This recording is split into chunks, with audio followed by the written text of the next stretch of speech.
Bismillahirrahmanirrahim.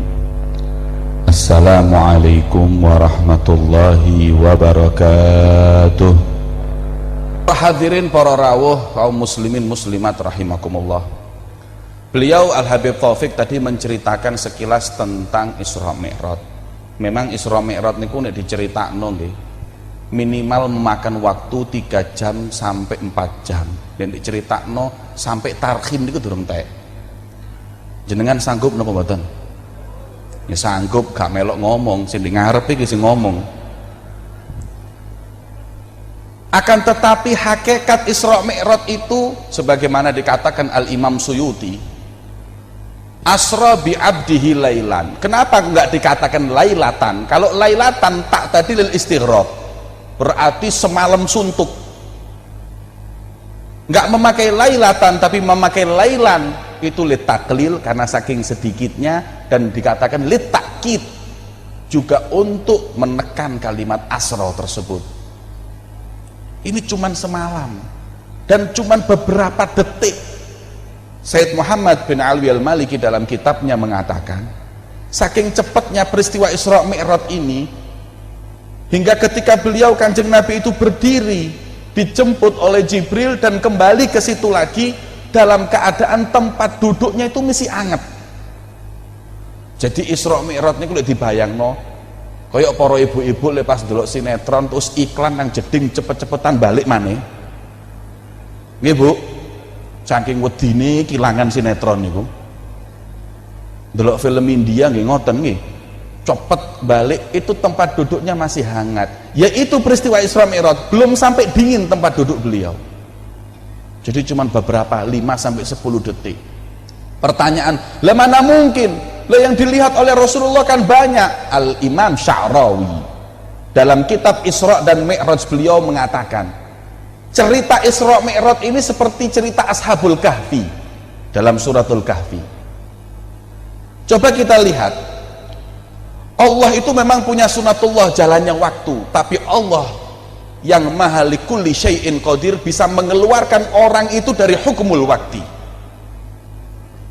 Ashabul Kahfi itu tidur, tapi Ashabul Kahfi nggak ikut dengan hukum waktu.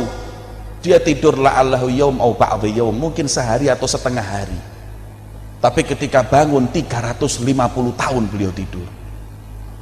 Loh, kalau memang dia ikut waktu, mereka sudah tua-tua, bangun sudah pada sepuh. Tapi enggak, masih muda, seakan-akan tidur hanya beberapa jam. Karena Ashabul Kahfi itu dikeluarkan oleh Allah dari hukumnya waktu, enggak ikut waktu. Begitu juga Kanjeng Nabi Muhammad. Perjalanan beliau itu enggak ikut hukum waktu. Kalau ikut hukum waktu, anggap secepat apapun kendaraan yang beliau pakai, tapi nggak mungkin melihat surga, neraka, penghuni surga, penghuni neraka, dan lain-lain dari cerita Isra Mi'raj tersebut hanya dengan waktu yang singkat. Tapi memang Allah mengeluarkan Kanjeng Nabi dari hukmul wakti, dan itu hal yang sangat kecil buat sang pencipta waktu Allah subhanahu. Itu peristiwa Isra Mi'raj. Asbab nuzulnya, Kanjeng Nabi itu kata Syekh Sya'rawi mempunyai 2 himayatan. Inna lin nabiyyi himayatan, himayatud dakhiliyah wa himayatul kharijiyah. Kanjeng Nabi ketika berdakwah oleh Allah diberi 2 pelindung. Pelindung dari dalam, pelindung dari luar. Pelindung dari dalam adalah yang selalu menyemangati ketika turun wahyu, ketika Rasulullah ketakutan, lam yuhzika rabbuk, yang berkata kepada Kanjeng Nabi, jangan takut wahai Muhammad, Tuhanmu nggak akan menghinamu, dialah Khadijatul Kubra, Sayyidatuna Khadijah. Kemudian di luar rumah beliau orang mau membunuh Rasulullah nggak berani, ada Abu Thalib paman Kanjeng Nabi Muhammad yang selalu membela Rasulullah. Maka di luar tenang, di dalam pun tenang Kanjeng Nabi. Itu loh fungsinya seorang wanita. Peran seorang wanita merubah dunia. Kita nggak bisa pungkiri, Isra dan Mi'raj ini adalah tiada lain dampak dari meninggalnya Sayyidatuna Khadijah. karena peran beliau dalam dakwah Nabi Muhammad merubah dunia begitu besar. Tapi coba lihat, beliau Sayyidatuna Khadijah dalam mempunyai peran merubah dunia, menyampaikan risalah. Sayyidatuna Khadijah bukanlah menjadi seorang pemimpin. Sayyidatuna Khadijah nggak mencalonkan dirinya sebagai wali kota, nggak mencalonkan dirinya sebagai bupati, nggak mencalonkan dirinya sebagai presiden, tapi beliau sebagai seorang pendukung yang kuat untuk seorang Nabi besar Muhammad SAW menyampaikan dakwahnya. Nah maka itu kalau wanita-wanita zaman sekarang sudah mau dukung jadi gubernur, sudah mau dukung dirinya untuk mau mencalonkan dirinya menjadi presiden dan lain-lain, itu salah cara berpikir. Menyangka dengan dukungan atau pencalonan tersebut dia akan menjadi wanita yang berkarir dan mulia. Salah. Wanita tidak dengan itu dimuliakan, tapi dia adalah tarbiyah, madrasatul ula, rumah tangga. Peran yang paling besar ada pada seorang wanita.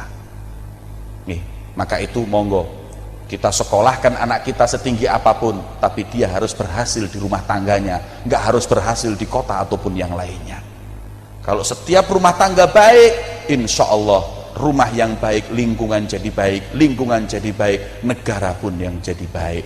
Allahumma sholli ala Muhammad. Beliaulah Khadijatul Kubra.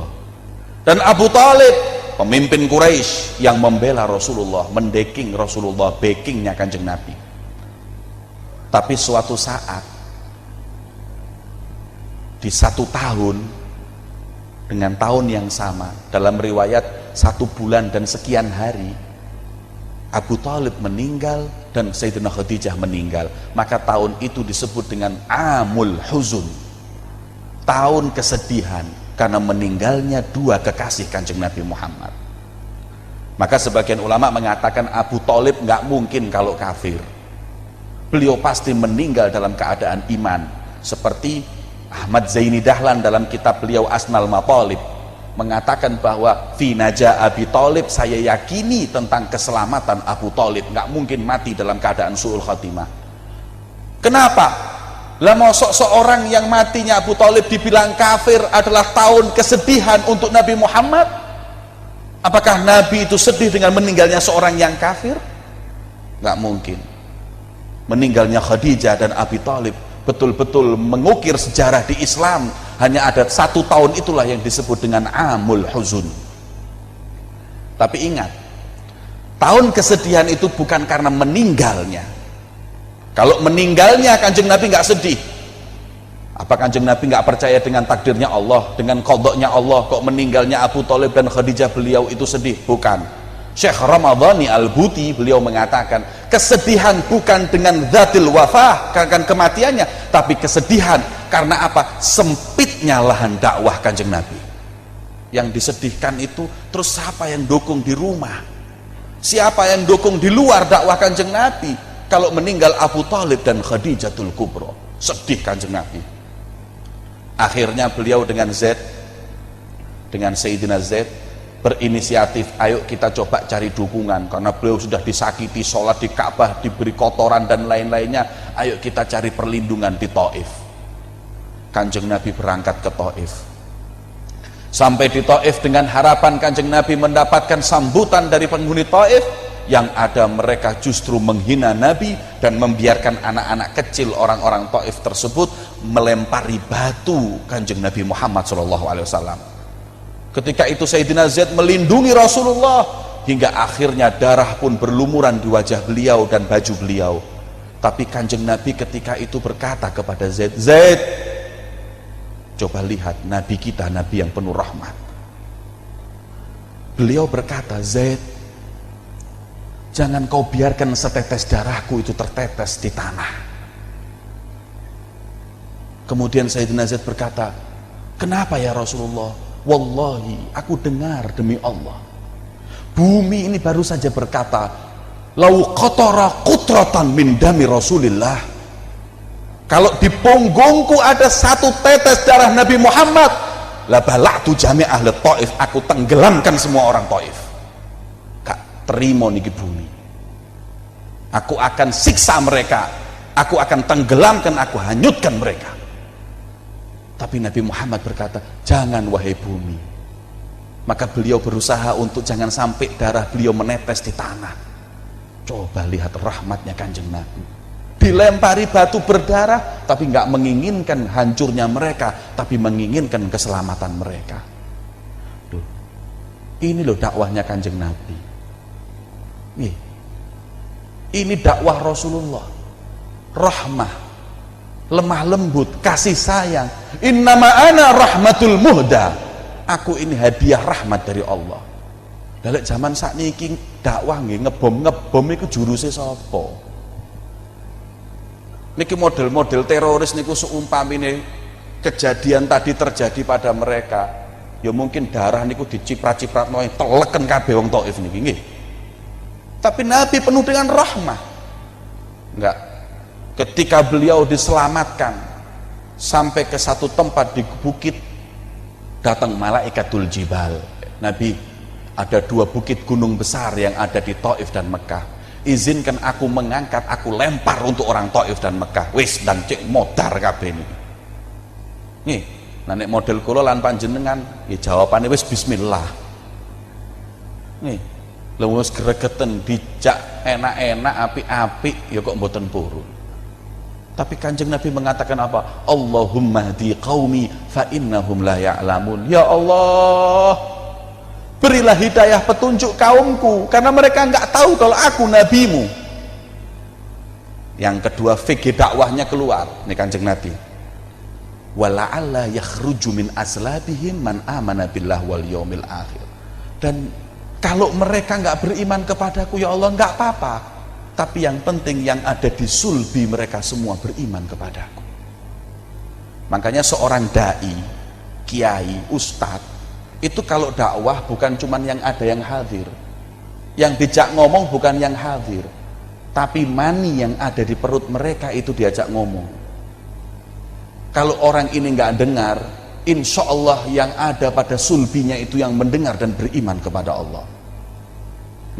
Jadi nek ngaji turu-turu gak apa-apa wis. Nek panjenengan mboten mirangaken sing ndek weteng niku lho ngrungokno. Nggih. Minimal kerucuk-kerucuk weteng niku nggih. Luwe Habib Jamal ngomong dawa wis jam 12 bengi niki nggih. Masya Allah. Ini Kanjeng Nabi. La alla yakhruju min aslabihim. Pulang Kanjeng Nabi Muhammad. Nah niki. Sampai ke kota Makkah, Rasulullah sallallahu alaihi wasallam masih dalam keadaan siaga 1 karena orang kafir sudah pada mau membunuh Nabi Muhammad. Akhirnya Rasulullah itu dikawal 2 sahabat, satu Hamzah, satu Abbas. Sayyidina Hamzah Asadullah, panggilannya adalah macane Gusti Allah, singone Gusti Allah, mek singone gak edan, nek singone edan ya Arema niku nggih. Hamzah pemberani, kuat, uripe ndi gunung pasir, biasa untuk bercengkerama dengan hewan buas, berani. Itu Sayyidina Hamzah. Saudara, walaupun paman tapi sama menyusui di Bani Sa'ad ketika kecil bersama Rasulullah. Jadi teman Nabi mulai kecil, tahu kalau Nabi gak bakal bohong, makanya beriman kepada Nabi Muhammad. Yang satu Sayyidina Abbas, paman Nabi Muhammad, wahwa atwalun nas, orang yang paling tinggi di Quraisy ketika itu. Sayyidina Abbas niku wonge dukur. Dalam riwayat sirah disebutkan saking tingginya Sayyidina Abbas, kalau naik onta niku sikile nemplek ndek lamah. Numpak unta lho niku, Pak. Lho kebun binatang numpak unta niku lho Pak, kudu nggae ondo. Lah niki mboten, saking dukure kakinya itu letakkan di lemah itu bisa di tanah. Nek kula lan panjenengan numpak Supra lho jenjit-jenjit napa meneh unta nggih. Tinggi. Sayyidina Hamzah dan Abbas menemani Rasulullah. Ketika itu riwayat yang paling kuat mengatakan fi Hijr Ismail. Kejadian ini di Hijr Ismail. Wakila fi baiti Khadijah, wakila fi baitihi wakila, dan banyak riwayat. Ketika itu Rasulullah dibanguni oleh seseorang. Kemudian Nabi menghidupkan matanya. bainama ana naimun, ketika aku tidur, fa'aiqadhani, kemudian dibangunkanku, aku dibangunkan oleh malaikat Jibril. Jadi Kanjeng Nabi memang sebelumnya tidur, tapi bukan berarti Isra Mi'raj ini dilakukan di waktu beliau tidur. Itu pendapat yang salah, syadz, batil. Sebab apa? Kalau Kanjeng Nabi Isra Mi'raj dalam keadaan tidur, Allah nggak memulai firman-Nya dengan kalimat subhan. Subhan itu kalimatun tuqalu inda ta'ajjub. Nih, subhanallah. Itu sesuatu li ta'zimil amr, sesuatu yang agung. Lah kalau mimpi nggak besar, nggak agung, buat apa diagungkan? Karena Isra Mi'raj ruh wa jasad, makanya Allah mengatakan subhan. Subhan itu kalimat yang biasa dipakai orang-orang Arab ketika itu kalau dia itu kaget dan takjub dengan sesuatu hal. Wonten arek cilik nggih, tasih alit umur 2 tahun, dipelindes perahu tuh gak mati. Subhanallah. Nggih. Kenapa subhanallah? Takjub. Kenapa wonten anak kecil dipelindes truk, alhamdulillah. Nggak ada, subhanallah. Karena memang ini mengherankan. Maka itu kata ulama pasti ruh dan jasad. Kemudian Kanjeng Nabi itu beliau membuka matanya, dilihat Jibril, yang ketika itu Jibril datang dengan wujud aslinya. Wujud aslinya Jibril. Karena Jibril itu kalau datang kepada Nabi Muhammad bisa jadi dengan wujud aslinya, bisa jadi dengan wujud manusia. Seperti hadits Jibril dalam Arba'in Nawawi, fa innahu Jibril, sesungguhnya dia Jibril, atakum yu'allimukum dinakum, datang kepada kalian mengajarkan agama kalian. Itu Jibril, wujudnya seperti manusia dalam riwayat yang disebutkan oleh Sayyidina Umar bin Khattab yang dikenal dengan hadits Jibril. Tapi juga kadang datang dengan wujud asli, cahaya yang begitu besar, sayapnya yang begitu lebar. Dan ketika malam Isra Mi'raj, Jibril datang dengan wujud aslinya. Kanjeng Nabi ditanya, ya Rasulullah, Jibril itu kalau datang wajahnya kayak siapa? Dijawab, seperti Dihyah. Wonten sahabat Kanjeng Nabi niku namine Dihyah. Wa qila annahu min ajmalis sahabah. Dihyah niku sing paling gantenge sahabat. Nek zaman sakniki mirip niku Habib Jamal sithik ngoten. Wis gak usah protes. Nek kula sing ceramah mirip sapa ya sak karepe kula nggih. Lah mumpung kula niki nyekel mic nggih. Gagah, ganteng. Makanya dalam kitab tauhid definisi daripada malaikat itu apa? Atsamun nuroniyah, jasad yang dari cahaya. Ya tatasyakal bi askalin mukhtalifah, bisa berbentuk apapun, tapi dalam Jauhir Tauhid dikatakan yang disarahkan oleh Syekh Sawi dengan syarat wabi suratin jamilah, dengan wajah yang indah. Lain dengan jin.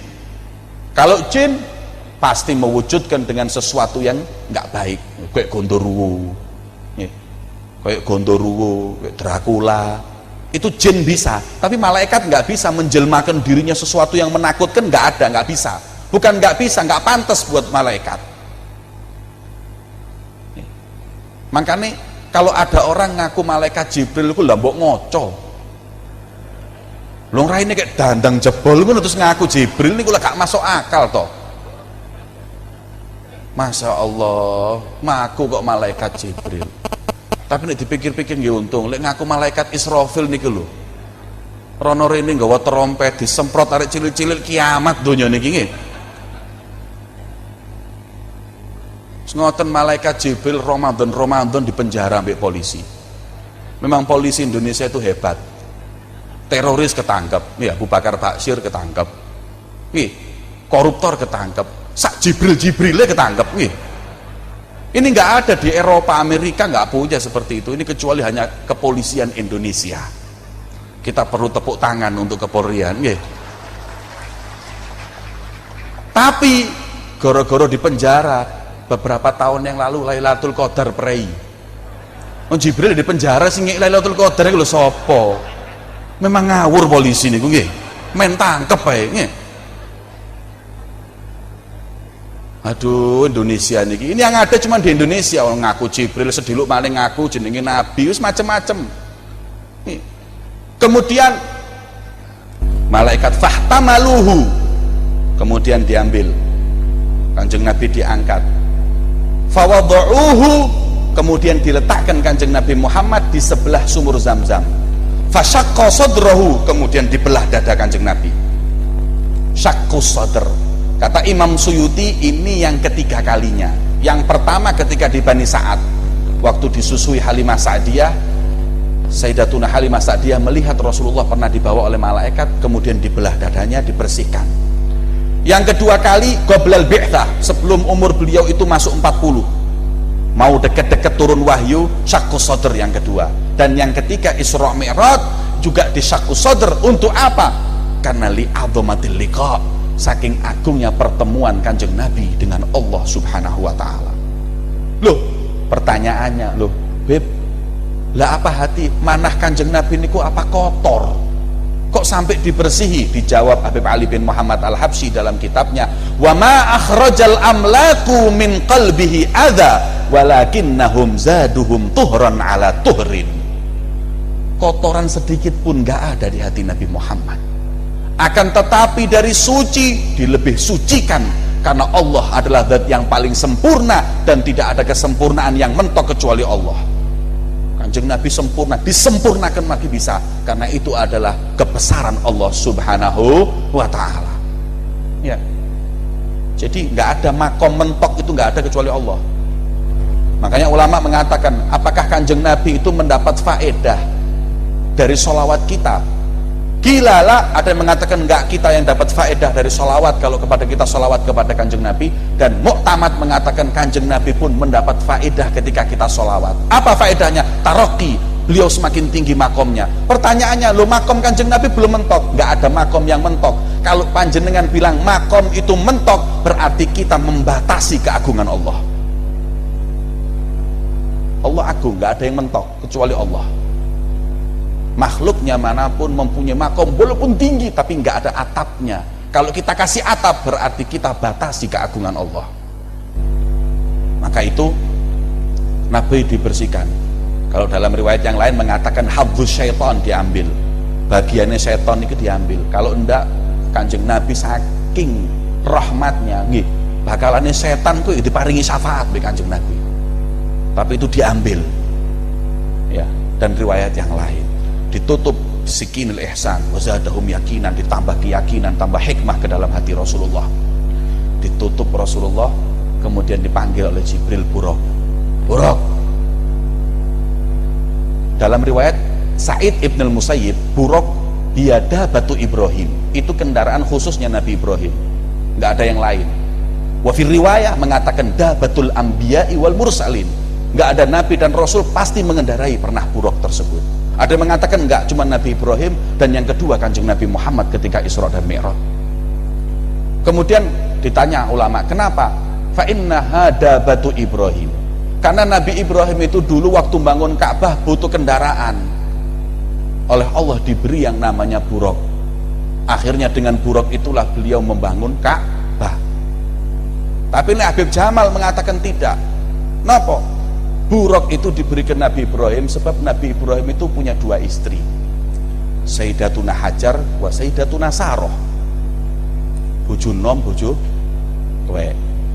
Jadi lek diceluk di SMS bojo tuwek, set Buraq berangkat. Di SMS bojo nom berangkat, cepet wong duwe Buraq. Lah wong bondo sepeda ontel kepin rabi papat ya bongkol sampean, Pak. Syarat mau nikah lagi itu harus punya Buraq. Kalau nggak punya Buraq, usah ojo rabi maneh. Setuju nggih, Bu? Setuju ibu-ibu, gak bakalane oleh Buraq nih. Wis minimal tuku sepeda motor tulisono Buraq, wis gak apa-apa rabi papat. Nggih. Itu Buraq.